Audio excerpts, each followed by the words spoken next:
reconciliation to the chain, right, and things of that nature, say a public company, will have a lot better controls around there, and so we'll have a lot more comfort around their, the client's numbers, so to speak, right? As long as, because we'll be testing controls, is what I'm saying. If there's no controls, then we take a bit of a more stringent approach as to the data itself, right?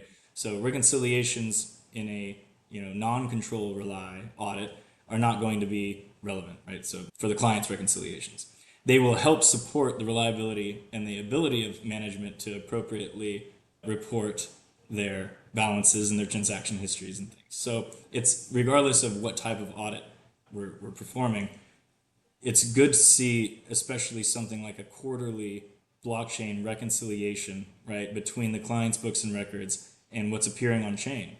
Because if you're simply, relying on a wallet's, return of, transaction posted, all is well. But if you're dealing with something like, Arbitrum or Optimism, where they could have a roll up, roll back, right, where they have a 7-day challenge window.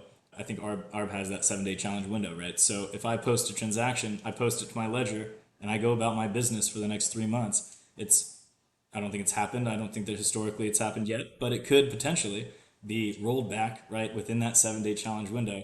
And if we're close to year end and a client makes a transaction like that, it's rolled back and it's material. We're gonna have a big problem when it comes to the face of the financials. So at the close of every quarter is typically what we would advise, right? Of course, you can do monthly if it's feasible or automated or whatever, right? But at least quarterly, just to keep a bearing on your books and records against the blockchain. Because ultimately, when the auditor comes in to test your balances, it's going to go directly to the blockchain, right? As the ultimate source of truth, as we used to say, and I guess we still kind of mention it that way.